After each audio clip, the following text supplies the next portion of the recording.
awesome way to kind of come back against what seemed like a really frustrating game. How'd that kind of feel for you guys? I don't know. It shouldn't take our goalie going down for us to get a little bit of juice. But that's what it kind of took tonight for us to wake up and get going. And first two and a bit there, we were kind of a little sluggish. Gave them a little too many opportunities, and when you got to climb out of holes, it's hard to beat any team in this league. So we got to be better from the get-go. But good resiliency from the guys stepping up, and obviously we don't like our goalies getting hurt and getting touched there, so we kind of disagreed with the whole thing, but we bounced back good. Down 3-0 after that first.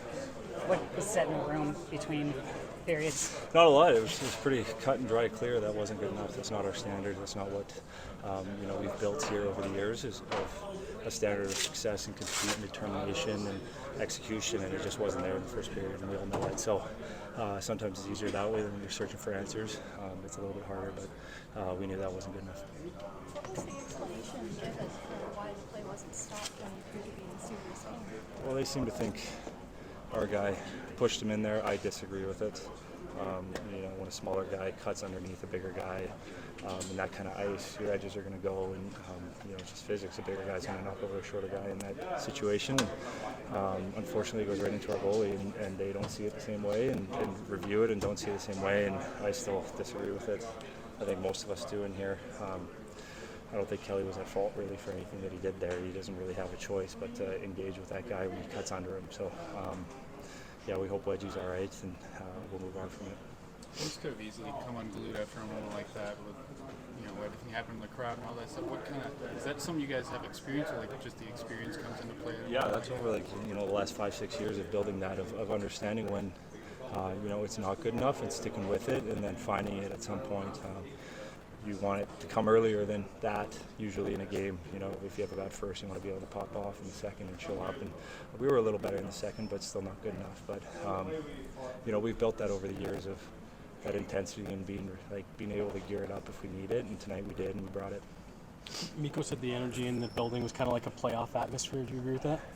Yeah, later once our goalie goes down, they don't like seeing that either, neither do we. So that fired us up and got them going. I think them getting going and getting as loud as they did kind of got us going as well. So kudos to them for getting fired up and sticking with us.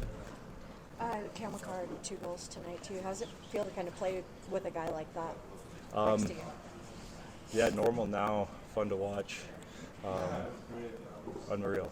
He's so good, and he creates so much time and space for not only himself but his teammates, and we just try to get him the puck in good areas with time and space so that he can make plays and do what he does, and tonight he did what he does. Mackenzie Buckler kind of inherited a difficult situation coming in on the kill after the failed with his challenge. What did you guys do to better support him, and what does it say about him being able to help finish this game out? Yeah, just show up. And both games against Buffalo, we've had the goalie come in really unfortunate circumstances, and not an ideal spot to be in, and both of them showed up for us in big ways. So we need both our goalies to be ready to go on each given night, and most of the time we only need one, but tonight we need both, and it was good for him to come in there and for us to come back on it. Scott Wedgwood had a nice mantra after the comeback win against Buffalo last time: 4 lines, 60, 2 tendies. How real was that tonight? Yeah, we need everyone. We're a family in here. We're a community.